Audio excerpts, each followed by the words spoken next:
말씀을 전해줄 목사님, 비코리아 선교지의 성경 교사들을 양성해내는 귀한 선교 단체입니다. 그곳에 대표로 계신 조문상 목사님이십니다. 귀한 말씀 전해주실 텐데 나오실 때 우리 환영의 박수 부탁합니다.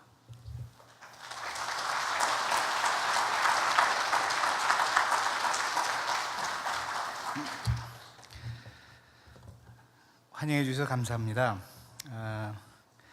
지난 한 주간 이제 그 당회원들, 목회자분들하고 우리 장로님들하고 저희들이 수련회를 가졌어요. 그 5일 동안 수련회 가지면서 제가 느꼈던 건 뭐냐면은 참 하나님께 감사하다라는 걸 느꼈습니다.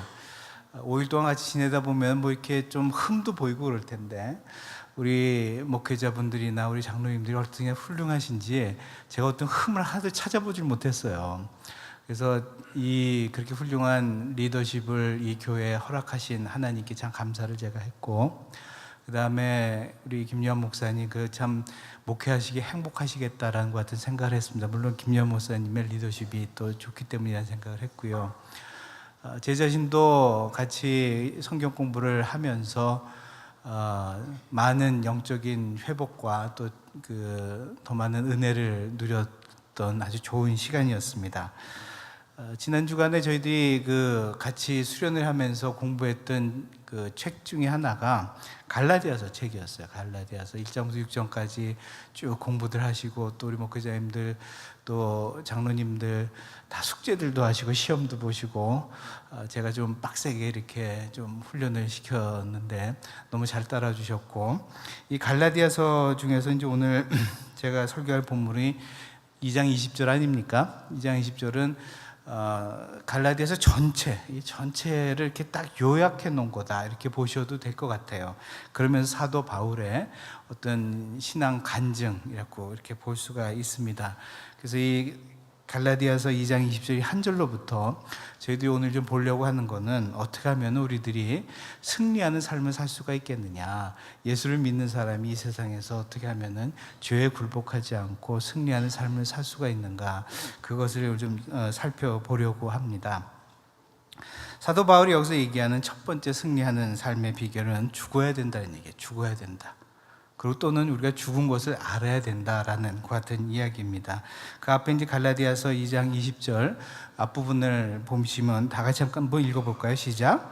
내가 그리스도와 함께 십자가에 못 박혔나니. 그렇죠? 십자가에 못 박혔어요. 그러면은 내가 그리스도와 함께 십자가에 못 박혔다는 건 사도 바울도 죽었다는 얘기죠. 죽었다는 얘기예요. 근데 사실은 누가 죽은 겁니까? 예수님이 돌아가신 거예요. 여기서 사도 바울이 얘기하는 거는 내가 십자가에 못 박혀 돌아가신 예수님을 믿을 때 나의 옛 자아도 죽었다라는 얘기예요. 나의 옛 자아도 죽었다. 그 나의 옛 자아는 내 스스로 어떻게 의롭게 되려고 노력했던 자아이면서, 또는 나의 옛 자아는 이 죄에 굴복할 밖에 없었던 그와 같은 자아였는데 그 자아가 죽었다라는 얘기예요. 근데 옛사람은 죄를 지을 수밖에 없는 것 같은 존재였지만 그 죄를 지을 수밖에 없는 존재가 이미 예수님이 십자가에 돌아가신 것을 내가 믿는 순간, 그 순간 그 자아도 죽었다. 죄를 지을 수밖에 없는 나도 죽었다라는 것을 믿는다라는 얘기입니다. 그래서 로마서 6장 6절을 보시면은 이렇게 되어 있습니다. 다 같이 읽겠습니다. 시작. 우리가 알거니와 우리 옛사람이 예수와 함께 십자가에 못 박힌 것은 죄의 몸이 멸하여 다시는 우리가 죄에게 종노릇하지 아니하려 함이니, 이렇게 되어 있습니다.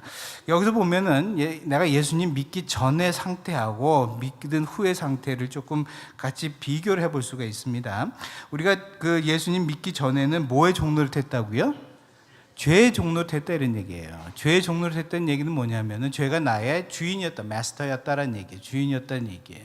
그리고 죄가 시키는 대로 할 수밖에 없었어요.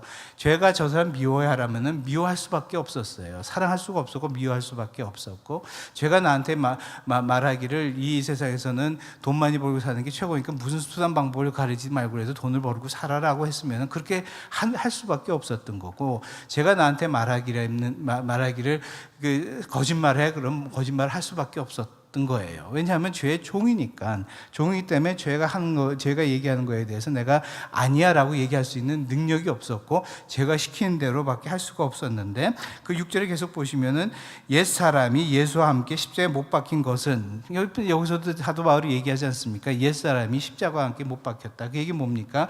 내가 예수님을 믿는 순간 어떤 걸 믿는 거예요? 십자가에서 돌아가신 예수님을 믿는 바로 그 순간 내 그 죄를 지을 수밖에 없는 그 자아, 죄에 대해서 노라고 얘기할 수 없었던 그 자아도 십자가에 못 박혔다. 그래서 그 죄의 몸이 멸해서 다시 우리가 죄에게 종노릇 하지 않겠다. 즉 우리는 해방되었다라는 얘기예요.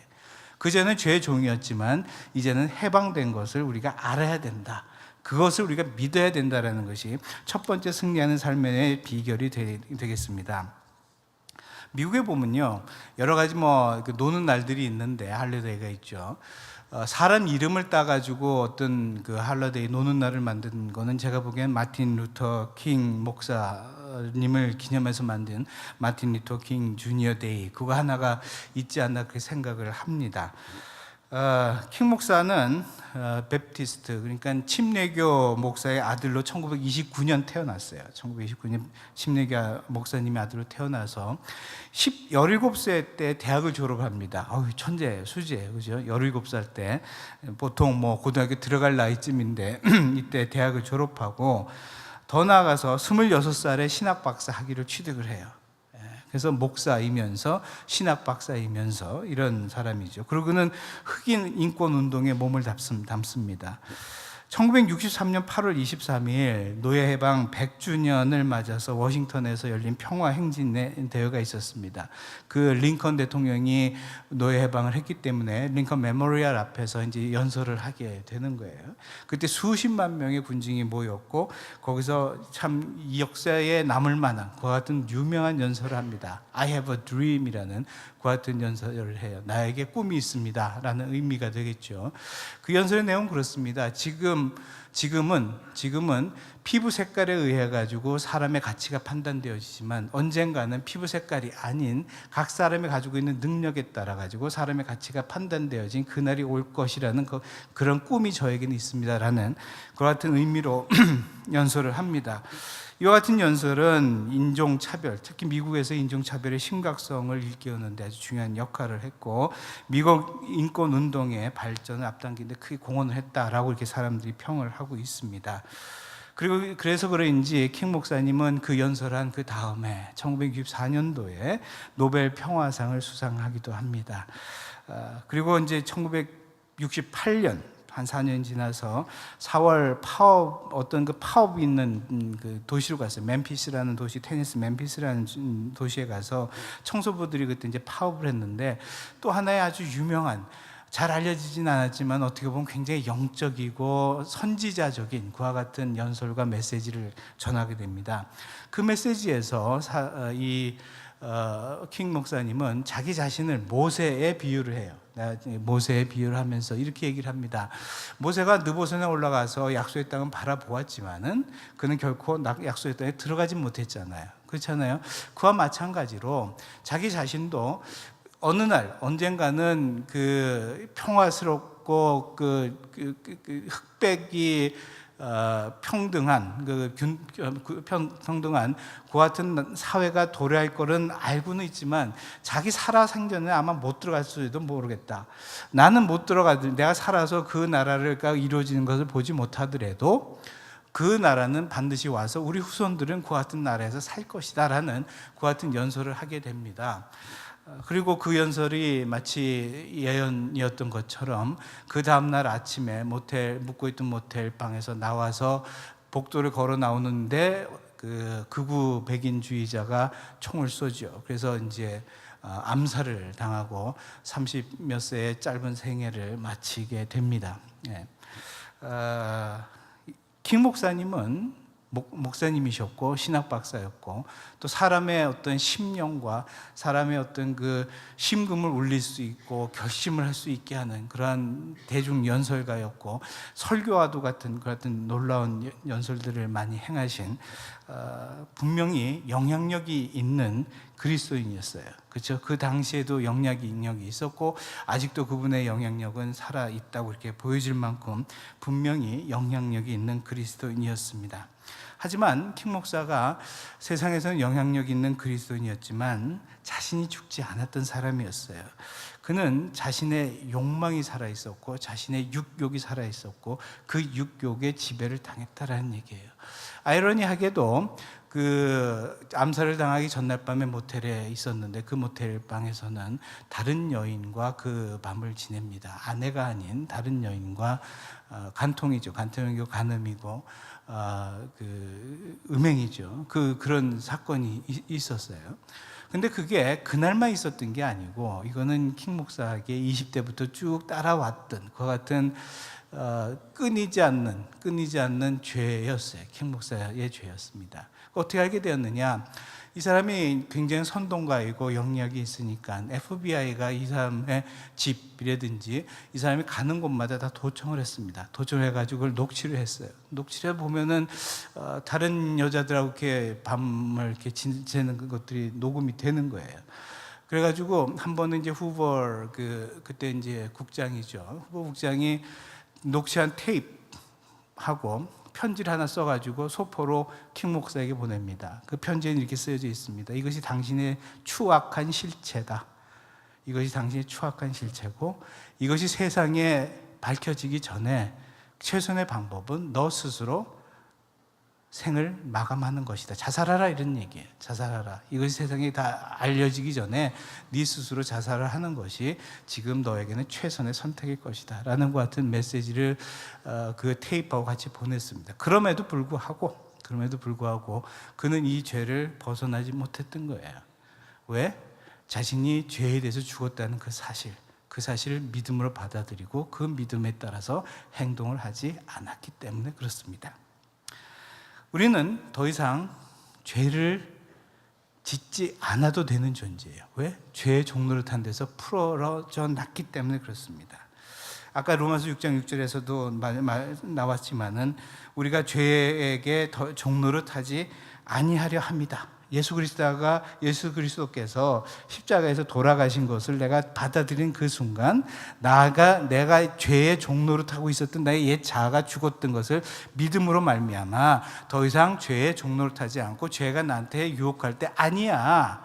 너 아니야. 너는 더 이상 나한테 뭔가 요구할 수 있는 존재가 아니고 너는 나의 더 이상의 주인이 아니야. 나의 주인은 예수님이야 라고 얘기함으로써 죄를 이렇게 반대할 수 있는 그 능력이 있다 이런 얘기예요. 여러분 그거 아세요? 여러분이 구원받은 이후에 짓는 죄는요 다 선택이에요. 할 수 없었어라는 게 통하지가 않아요. 사람한테도 하나님 앞에서도 난 할 수가 없어. 그때 어찌 할 수가 없이 죄를 지을 수밖에 없어서라는 게 이유가 되지가 않아요. 우리 안에는 이미 죄의 사슬이 끊어져 있고 난 그거를 물리칠 수 있는 능력이 있는데 내가 그 죄가 달콤하기 때문에 그 죄가 주는 어떤 달콤함이 있고 유익함이 있기 때문에 그 죄를 짓기로 내가 동의를 한 때에만 죄를 질 수 있다라는 얘기입니다. 그것이 첫 번째 믿음이에요.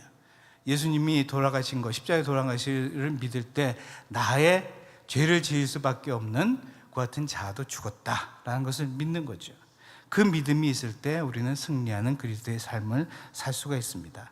하지만은 이제 그 2장 20절에 다음 계속 보시면은 우리가 죽었지만 살았다 이런 얘기예요. 살았다. 계속해서 읽겠습니다. 시작.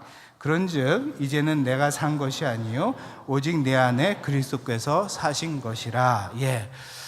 그 이제 중간 부분을 보면은 살긴 살아 있는데 내 안에 누가 살았다고요? 예수님이 사신 거예요. 나의 나 중심적이고 죄를 지을 수밖에 없었던 자아가 죽은 대신에 내 안에서 예수님이 사신 거예요. 그거는 첫 번째로 내 삶의 목표가 예수님의 목표하고 맞춰진다라는 얘기입니다. 그다음에 나의 삶의 모습이 예수님의 모습하고 맞춰진다라는 얘기예요. 우리가 이제 갈라디아서 5장에 가보면은 그 성령의 열매들이 나오지 않습니까? 사랑과 희락과 화평과 오래 참음과 양성과 자비와 충성과 온유 절제와 같은 성령의 열매들이 나오는 거예요. 예수님을 믿은 다음에는 성령께서 우리 안에 계셔서 그런 열매들을 우리가 맺혀갈 수 있기 때문에 우리의 삶의 모습이 누구의 모습하고 닮아간다고요? 예수님하고 닮아간다 이런 얘기예요. 여러분이 말을 하고 하는 행동이 어떻습니까? 다른 사람들을 많이 세워줍니까? 아니면 다른 사람들께 깎아내립니까? 여러분들이 말을 할 때 다른 사람들이 평안함을 얻고 마음이 풀어집니까? 아팠던 마음도. 아니면 더욱더 아팠던 마음이 불편해지고 평안했던 마음도 불편해집니까? 여러분은 말을 하거나 이렇게 행동을 할 때 다른 사람들의 죄를 용납하는 그 같은 식으로 말을 합니까? 아니면은 정죄하는 식으로 말을 합니까? 여러분들의 입에서는 감사가 많이 나옵니까? 아니면 불평이 많이 나옵니까? 여러분들은 칭찬을 많이 하시는지요? 아니면은 시기와 그 같은 험담 같은 거를 많이 하시는지요? 우리가 예수님을 믿고 난 다음에는 이런 예수님의 모습대로 더 다른 사람들을 세워주고, 다른 사람들을 편안하게 위로해주고, 다른 사람들을 용납하고, 다른 사람들에게 감사함을 표시하고, 하나님께 감사함을 표시하고, 또 다른 사람을 칭찬하는 그 같은 모습들이 맺혀져 가야 된다라는 얘기입니다. 그렇다면 문제는 어떻게 해냐, 우리가 어떻게 이런 것들 우리 힘으로 해나갈 수가 있겠는가라는 것을 아는 게 중요하겠죠. 오늘 갈라디아서 본문 2장 20절 이제 마지막에 남은 것을 같이 한번 읽어보겠습니다. 시작. 이제 내가 육체 가운데 사는 것은 나를 사랑하사 나를 위하여 자기 몸을 버리신 하나님의 아들을 믿는 믿음 안에서 사는 것이라. 중요한 거는 하나님의 아들을 믿는 믿음 안에서 사는 것인데, 이 하나님의 아들 즉 예수님에 대해서 두 가지를 여기서 중요하게 이야기를 하고 있죠. 그죠? 사도 바울이 얘기하고 있는 예수님에 대한 두 가지. 나를 어떻게 했다고요? 사랑했다. 사도 바울을 사랑했다라고 얘기를 하고 있습니다. 두 번째는 뭐죠? 나를 위하여 자기 몸을 버리셨다. 희생하셨다라는 얘기예요. 그렇죠? 사도 바울이 얘기하고 있는 거는 나를 사랑하셨고 나를 위해서 자기 몸을 버리셨다라는 이 두 가지를 이야기를 하고 있습니다. 그 예수님을 믿었어요. 사도 바울은. 그렇기 때문에 구원받았습니다. 그리고 사도 바울은 그 예수님을 믿었고 그의 사랑이 고마웠어요. 그리고 그가 베풀어 주신, 그분이 베풀어 주신 그 같은 구원이 얼마나 귀중한 것이고, 자기에게 귀중할 뿐만 아니라 그것이 다른 사람에게도 얼마나 귀중한지를 알았어요. 그렇기 때문에 그 사도 바울은 자신의 삶을 예수님에게 헌신을 하게 됩니다. 그래서 이제 빌립보서 3장 8절하고 9절 상반절을 보면은 이렇게 얘기하죠. 또한 모든 것을 해로 여김은 내 주 그리스도 예수를 아는 지식이 가장 고상함을 인함이라. 내가 그를 위하여 모든 것을 잃어버리고 배설물로 여김은 그리스도를 얻고 그 안에 발견되려 함이니. 이렇게 얘기하고 있어요. 모든 것에, 예수님을 뺀 모든 것을 잃어버리고 배설물로 여겼다고 그랬어요. 해로 여기기까지 했다고 그랬어요. 사도 바울도 인간 아니었습니까? 그렇죠. 우리와 같은 인간이었고 욕망도 있었고 우리와 같이 편안함을 즐길 줄 아는 사람이었고 어떤 위치를 누릴 줄 아는 길 원하는 것 같은 육신이 있었던 사람이에요. 좋은 것들일 수 있어요. 그런 것들이 우리가 추구하는 것들이지요. 하지만 그는 그걸 뭐로 여겼다고요? 배설물로 여기고 또 잃어버렸다고 그랬어요. 잃어버렸다고. 왜? 예수님이 더 귀하니까. 예수님하고 이렇게 비교해 보면은 그건 비교의 대상이 안 되는 거예요. 우리가 세상의 눈을 보기엔 그게 좋아 보이지만 정말 예수님이 나에게 해주신 그 사랑을 깨닫고 그 사랑이 없는 사람들의 상태와 그 예수님이 없는 사람들에게 그 예수님이 얼마나 필요한가를 봤을 때 내가 지금 이렇게 누려야 되는 그런 것들이 이렇게 중요하게 보이지가 않는 거예요. 그렇기 때문에 그거를 잃어버릴 수가 있는 것이고 스스로 그 다음에 그거를 배설물을 여길 수가 있는 거예요. 그게 배설물이라고 여긴 게 아니에요. 우리 눈에 보기엔 좋은 거지만은 그렇지만은 더 중요한 게 있기 때문에 더 귀한 게 있기 때문에 나를 구원해 주신 그 예수님의 사랑이 있기 때문에 그것들이 중요하지 않고 예수님이 더 중요했다라는 얘기예요. 그렇게 삶을 살아서 궁극적으로 사도 바울은 그와 같은 믿음을 통해서 최후의 승리자가 되는 것을 우리는 발견할 수가 있습니다. 디모데후서는 사도 바울이 가장 마지막에 쓴 사도 바울의 서신입니다. 이 서신은 사도 바울이 로마의 지하 감옥에 갇혀 있으면서 썼던 서신이에요. 그리고 이 서신을 쓴 다음에 6주 후쯤 사도 바울은 목이 잘려서 처형이 되어지고 순교자의 반열에 들어가게 됩니다. 사도 바울은 이걸 쓰면서 자기가 죽을 것을 알았어요. 그래서 처음에 이렇게 시작되죠. 4장 6절에 보면 관제와 같이 벌써 내가 부음이 되고, 구약의 제사는 세 가지로 이루어집니다. 소제가 있고 번제가 있고 관제가 있습니다. 소제는 곡식을 태웁니다. 그 다음에 번제는 동물을 태웁니다. 관제는 태워지는 동물 위에다가 포도주를 붓는 의식이 관제입니다. 그리고 관제가 드려지면은 제사는 끝나는 거예요. 사도 바울이 얘기하고 있는 건 이겁니다. 내가 나의 삶을 산 제사로 하나님께 드렸는데 그 산 제사로 드린 삶의 끝이 이제 다가왔다. 그렇게 얘기하죠. 나의 떠날 기약이 가까웠다고. 나의 떠날 기약이. 사도 바울은 알았어요. 이제 곧 죽을 거다. 나는 곧 처형될 거다라는 걸 알았어요.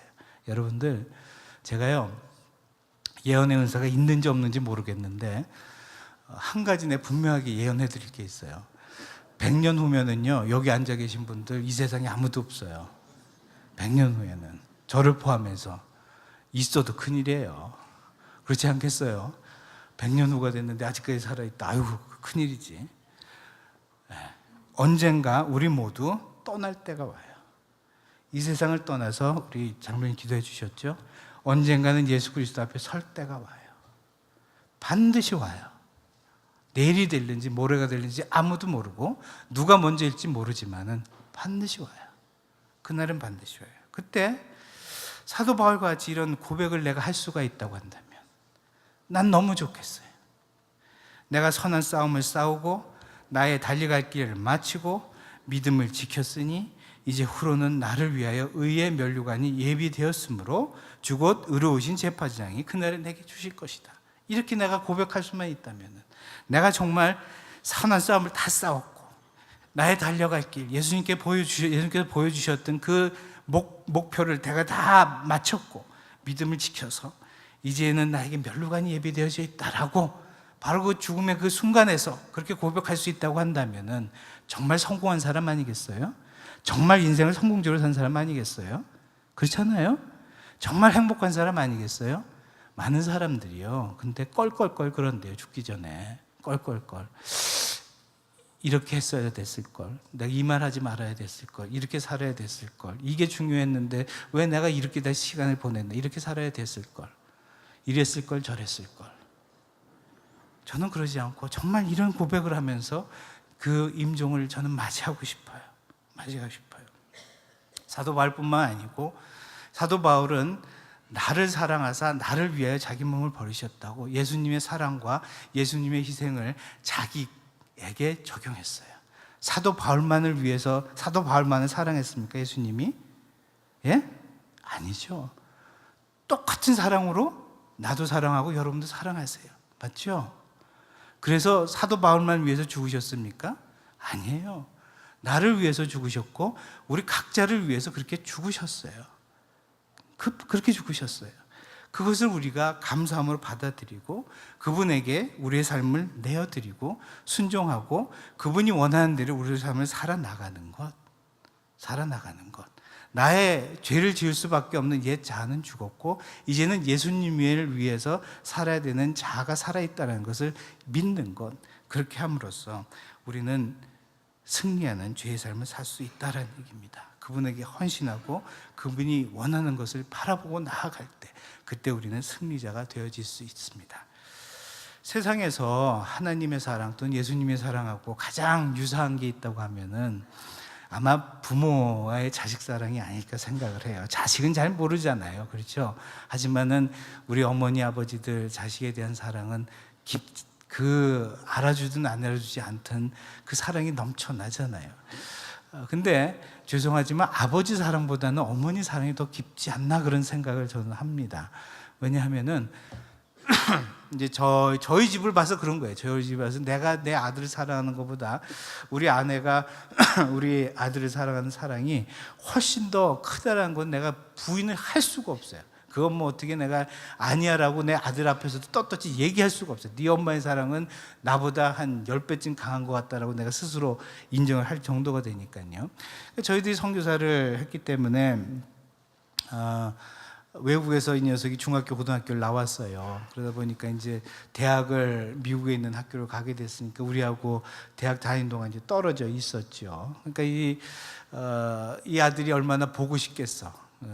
이 엄마 입장에서 또 옆에 끼고 있고 밥도 해주고 싶고, 그런데 이게 떨어져 있으니까 안타까웠겠죠, 그죠? 근데 이제 감사한 게도 군대를 가야 되잖아요. 감사한 거더라고. 그게 참 감사한 거더라고. 군대를 가야 되니까 얘가 들어올 수밖에 없는 거예요. 한국 사람이니까. 그래서 군대 들어가려고 한국에 들어와가지고 신체 검사하고 뭐 했더니 이제 공익 판정이 났어요. 공이라는 거는 집에서 출퇴근을 해요. 그리고 이제 공무원 같이 뭐 이렇게, 제 아들은 구청 가서 이렇게 일을 했는데, 그러니까 아침에 나가서 출근을 해가지고 뭐 일을 하고 저녁이면 돌아오고 뭐 그런 생활을 하는 거예요. 공익으로서 2년을 그렇게 하고 뭐 그렇게 됐죠. 그러니까 엄마는 너무 좋은 거야. 이 아들이 한국에 들어와가지고 옆에서 따뜻한 밥 해 먹이고 맨날 같이 보고 또 필요하면 이렇게 만질 수 있고, 그러니까 애는 즐겁을 하지만은 좋은 거예요. 엄마는 굉장히 좋은 거예요. 그리고 이제 이 애가 나갈 때가 되면은 하여튼 진 풍경이 저희 집에 벌어져요. 저희 집 이제 아파트거든요. 아파트고 8층에 살아요. 일단 얘가 문을 나가면은 엘리베이터를 타고 내려갈 거 아니에요. 그 사이에 이제 에미는 창문 쪽으로 걸어갑니다. 애가 나오는 걸 볼 수 있는 창문 쪽으로. 그리고 걸어가가지고는 뭐 비가 오든 눈이 오든 바람이 불든 상관하질 않아. 문을 열어. 그럼 이제 난간이 있어요. 우리 아내가 좀 작아요. 그러니까 난간 위에 이렇게 올라가요. 그 겁이 많은 사람이거든요. 보통 때 난간에 올라가라고 그러듯이 무서워서 싫다고 그럴 텐데 그거 상관이 없어요. 올라가요. 올라가서 난간을 붙잡고, 한쪽 손에는 그 한국에 가면은 그 빗자루 아세요? 이렇게 플라스틱으로 된 거, 이렇게 술이 뻘겋고 퍼렇고 녹색이고 이렇게 뭐 이렇게 돼 있는 빗자루 아십니까? 그 이렇게 짝대기 달린 거, 파란 그 플라스틱 튜브로 돼 있는 그 짝대기 달린 거, 그거를 이제 손에 들고 흔들 준비를 하고 있어요. 그리고 우리가 애가 나오잖아요. 출근하려고. 가면 뭐 사람들도 많이 있고, 또 아파트 바로 앞 맞은편에 또 다른 동도 있고 뭐 이렇게 있는데, 뭐 누가 듣는 거 뭐가 상관을 안 해.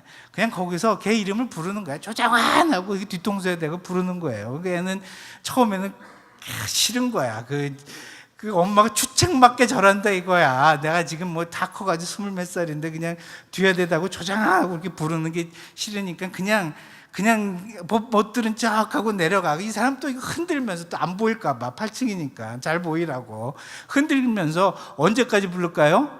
애가 볼 때까지, 뒤돌아볼 때까지 뒷다 부르는 거야. 뭐 다른 사람이 어떡하든 상관없이. 그러면 이제 얘가 알지. 아, 이거 우리 엄마가 안 그치는구나. 알고는 뒤로 돌아가지고 이제 이게 손을 한번 흔들어줘요. 그 엄마가 이게 흔드는 게 딱 보이니까. 그러면 이제 우리 아내는 기분이 좋은 거야. 아, 우리 아들이 반응을 했어. 내가 이렇게 부르는데 반응을 했구나.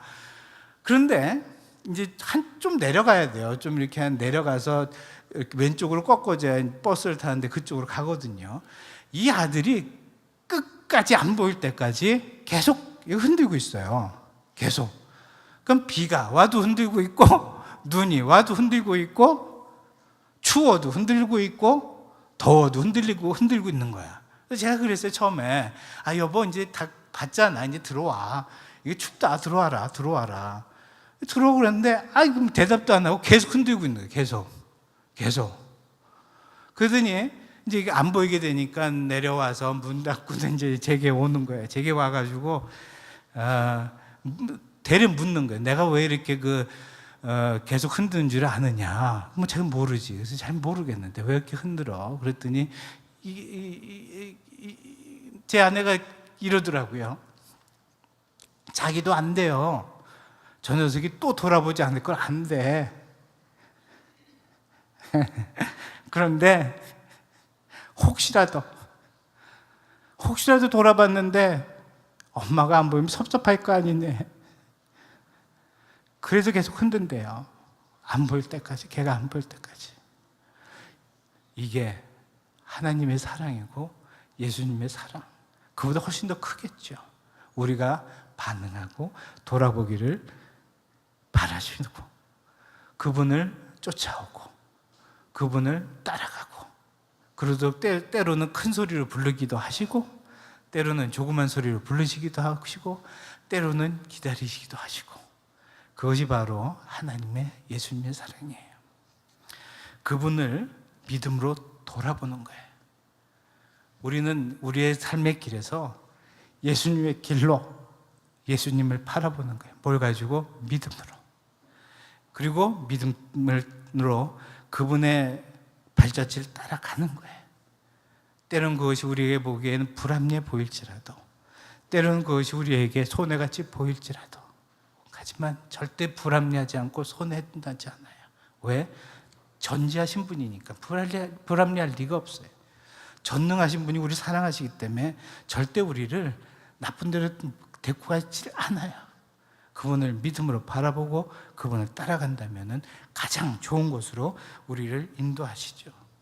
사도 바울이 디모데후서 4장 7절 거기서 보면은 아까도 봤지만은 이렇게 얘기하잖아요. 이제 후로는 나를 위하여 의의 면류관이 예비되었으므로 주 곧 의로우신 재판장이 그날에 내게 주실 것이니, 이렇게 얘기를 하잖아요. 그렇죠? 사도 바울은 최후의 승리자예요. 마지막에 웃는 사람이 진정으로 웃는 사람인 거예요. 사도 바울은 마지막에 웃을 수가 있었어요. 그리고 이렇게 사는 삶, 이런 고백을 할 수 있는 삶이 정말 성공한 삶이고, 그런 삶이 정말 복된 삶이에요. 그런데 여기서 끝나지 않아요. 그 다음에 계속 보면 뭐라고 그랬습니까? 내게만 아니라 주의 나타나심을 사모하는 모든 자에게도 그러하니라. 예. 이 면류관은 사도 바울의 것만이 아닌 거예요. 그 면류관은 내 것도 될 수 있고 여러분의 것도 될 수가 있어요. 어떻게 하면 우리가 믿음으로 살아나가기만 한다면, 그렇다면 우리도 그 면류관의 주인공이 될 수가 있는 거예요.